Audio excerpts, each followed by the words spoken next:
Welcome, everyone. This is 5-Round MMA. My name is Alex Myers, alongside my co-host, Albert Sita. I want to welcome you to this Wednesday edition, this championship conversation with our good friend of the show, 5-Round sponsored athlete, Muay Thai, Kickboxing, stand-up specialist, Bionic, Brittany Giddings. Brittany's been a former guest of ours. She's super cool. She's actually returning to fighting after a 2-year layoff on November 25th. She's going to talk all about that. She's pretty hardcore, a lot more hardcore than I am. She's especially going to training camp through the holidays. I think she said her well, you guys are hearing in the interview that her fight happens 2 days after Thanksgiving, which means I think the weigh-ins will happen after Thanksgiving. So that kind of sucks. Albert, can you imagine not sitting there? No, I do not envy her one bit. So Brittany's an amazing follow. I think you guys are really going to enjoy the interview. She's super cool, super down to earth, and she's going to give all of her details to social media after. You guys give her a follow at that, so it should be great. You guys should have fun listening. So a conversation with Brittany Giddings. Enjoy. You are now listening to Afro Mighty Radio. Hello, everyone. Welcome me and joining a friend of the show, Muay Thai kickboxing stand-up specialist, 5-Round sponsored athlete, Brittany Bionic Giddings. Brittany, how you doing, Brittany? I'm good, thank you. How are you guys? Well, I'm doing very well. Thank you. Thank you so much for being on the show again. You know, you're in the middle of a fight camp. So November 25th, I believe, you're returning to the ring after a little bit of a layoff for you. So tell everybody where you're fighting at and where can they see you. Okay. My next bout is scheduled for the 25th of November, so I'm about 2 weeks out. It will be taking place in Rockford, Illinois at Giovanni's Convention Center. So this is your first fight in how many years? You took some time off, correct? I did, yes. I took some time to finish school and start the career, so it's been about a 2-year layoff. But in that 2-year time, you've been kind of active in kind of training and keeping up with your stand-up prep. You just haven't been in an actual fight camp those 2 years? Right, yep. I've stayed active the entire time. I was still in there with the team training. I just didn't take an active camp. Yeah, so before you were actually scheduled to fight in, was it October in Florida, correct? But that kind of fell through the water. Do you think that kind of delay in your return kind of helped you stay in camp a little longer, or do you think, did you want to fight as soon as possible? I did want to have it done as soon as possible, but things happen and you just got to, especially an amateur fight, so you just got to kind of roll with it and just take the next available thing. And this was our next offer, so we jumped on the opportunity. It gave me a couple more weeks in camp, which was nice. We could sharpen up a few things, but I was definitely ready before. I'm more than ready now. That's cool. And then so you're kind of in the middle, right? So the 25th, you're in training camp around Thanksgiving, but so your Thanksgiving may be a little tight, but at least you have a good Christmas to eat well, right? Yes, absolutely. It's terrible. It's like 2 days after Thanksgiving, and it's like my favorite holiday because I love food. Yeah. So I'm giving up quite a bit for this, but I have a lot of people who are telling me they're saving food for me and bringing it to the fight. There you go. Too bad you can't persuade the promoters. Hey, can we do weigh-ins like after Thanksgiving? That way, before Thanksgiving, that we can weigh in and make weight and then eat as much as you want. But is it the first time you kind of had a training camp or like made weight around the holidays? I know it's kind of weird for some fighters. Some may get lucky and not have to train around the holidays. Or have you seen in your camp people go through training camps during Halloween time, during the holidays? Is kind of where that discipline kind of comes in, right? Yeah, and that's the thing. Like, I see other people do it all the time, and mine personally were like in the summer. So of course it's easier to fight in the summer because you're already like trying to be thinner and whatnot, and get your summer bod ready. This is my first time personally missing. I missed Halloween and everything, and I'm missing Thanksgiving, and I'm big about going out and gathering for holidays. So I've missed a couple for this camp.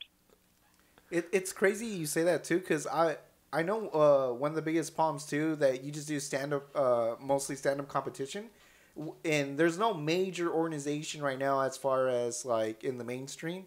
How do you find that motivation, knowing that you have to do just as much as an MMA fighter that's fighting in a big organization? How do you find that motivation, or what really drives you to that?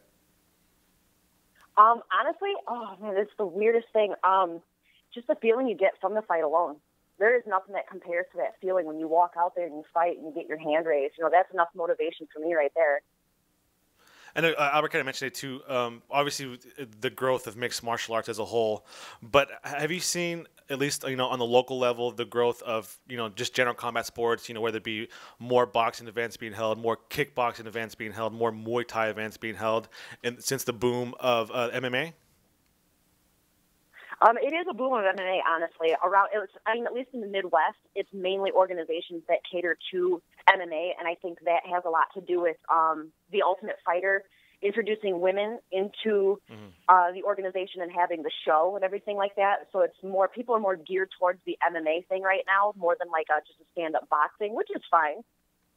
Yeah, no, we had you on a few years ago, I think right at the women's boom had, Ronda Rousey was on the scene, and since then, it's grown so much, just the growth and popularity, especially for women's mixed martial artists. And have you seen personally the growth of women being interested, not in mixed martial arts, but get in the gym and learning how to strike, whether it be just specifically kickboxing, specifically Muay Thai, or even jiu-jitsu? Have you seen that growth in women?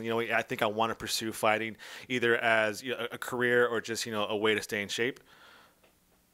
Yes, absolutely. I have had an abundance of people actually reaching out to me via all my social media networks, asking if they could come train or where they can go to in their area to train, as well as seeing so many females actually actively training in my area to fight. We used to be lucky to get maybe 1 or 2 female fights on a card every, I'd say, 6 months or so. It was hard to get girls to fight, and now I feel like every show there's a female headlining a show, or there's 5 or 6 different female fights with different weight classes.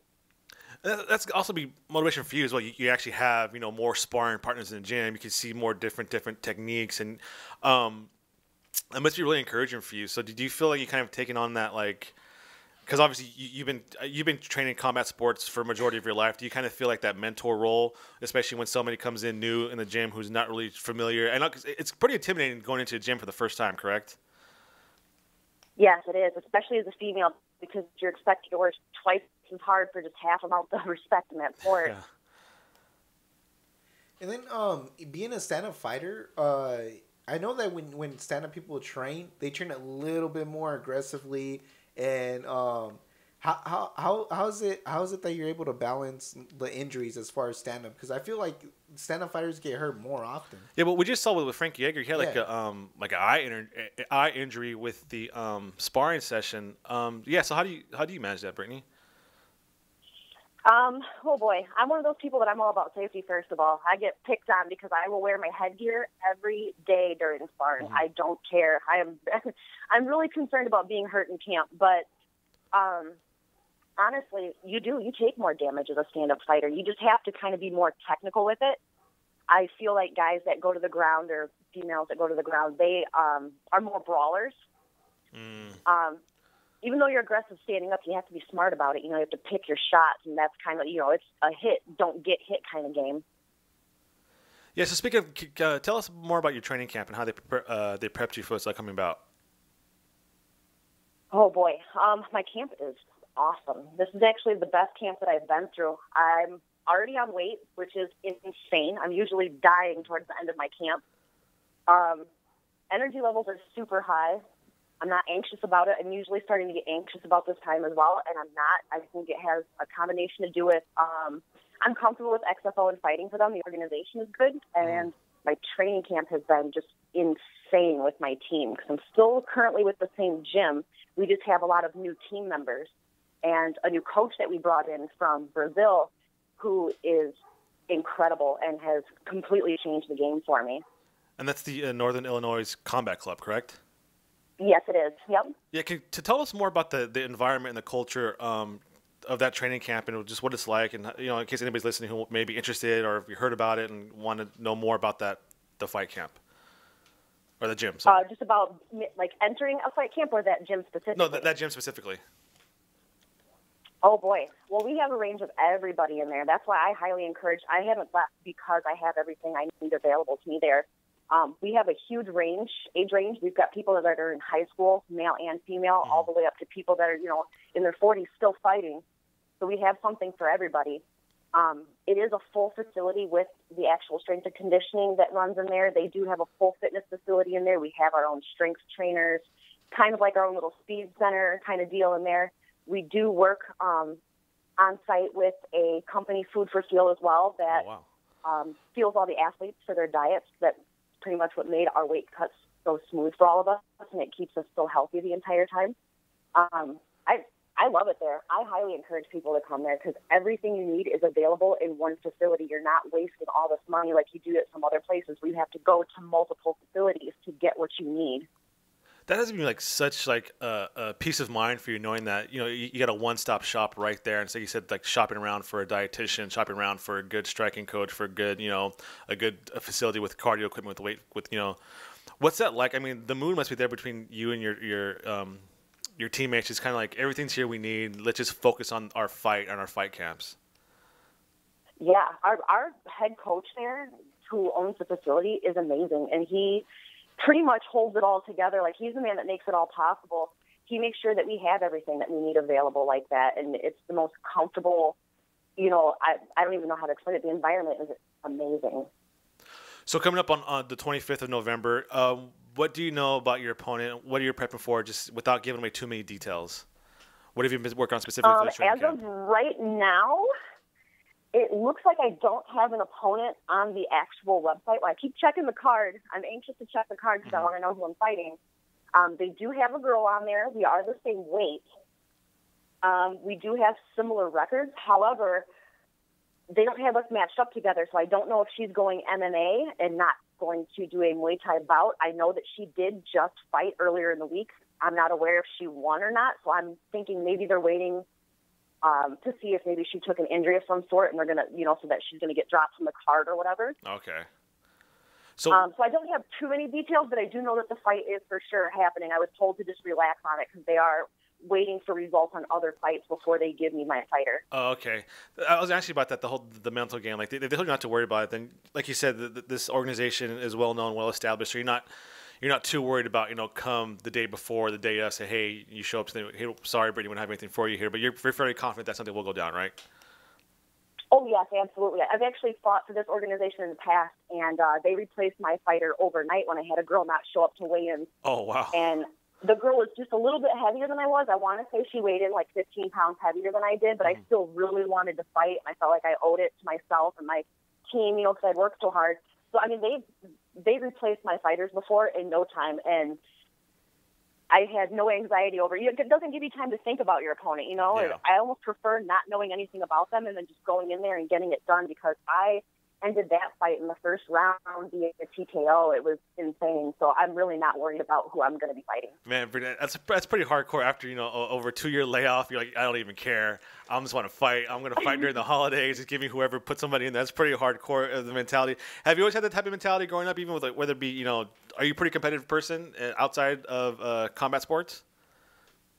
I'm an overachiever. I'm extremely competitive. Anything that I do, especially in my job, things like that, like, I do what I can to constantly climb and be at the top of whatever it is that I'm a part of at the time. As far as the gym goes, I didn't always have this attitude at the gym. I want to say it has a lot to do with the way that our camp has changed with our new coaches and our new team. It seems everything's really, really strong right now. So it's, I don't know, I've never had this much confidence going into a fight, and it's crazy to have so much time off. And I'm like, I just don't care who I fight. I want to fight. I want this to happen. Yeah, that's really cool, especially too. I know the growth of women's mixed martial arts, especially where we always heard stories of of female fighters going months and sometimes years between fights because there wasn't a big pool to pull from. And I think your story with XFO, kind of, this is exactly what you said about the growth of it. Like, no, there's enough female fighters out there who want to be active in competition where, like, okay, if we do have a pullout, we can replace the fighter right away. And I think it's a testament to the growth of the popularity in mixed martial arts for women. And I think it's refreshing to see, actually. It really is. There will be things that happen on other cards. There could be something going on somewhere in the Midwest and say another girl doesn't show up or another girl's hurt or whatever. The promoters just get a hold of each other and they're like, hey, I got a girl that's 125 pounds. She's a kickboxer. Do you guys have something coming up? And sure enough, they'll say, yeah, we got a card this weekend. We're looking for a girl, So it always ends up happening. Yeah, that's awesome. That's awesome. So, Brittany, I want to thank you again. We'll let you go here. The 25th of November, give everybody the details right away. And where can people follow you on social media in case you want to get tickets or just kind of follow you right up to leading to the fight itself? Oh, you guys could actually get onto the actual gym's website through Facebook, Northern Illinois Combat Club and Fitness.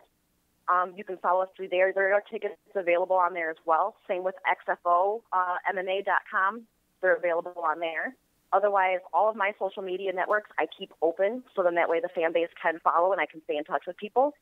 I have a fan page running right now, so it'll be under Bionic Brittany Giddings. Otherwise, I can be followed on Twitter.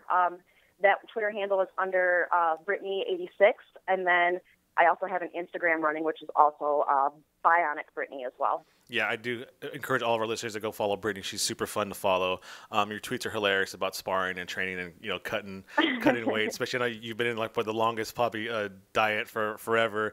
And then just super awesome to follow Britany. Again, we want to thank you so much for taking the time to speak with us, and best of luck on the 25th. And we'll have you again as soon as possible. Thank you very much for having me, guys. Have a good one, Britany. You are now listening to Afro Mighty Radio.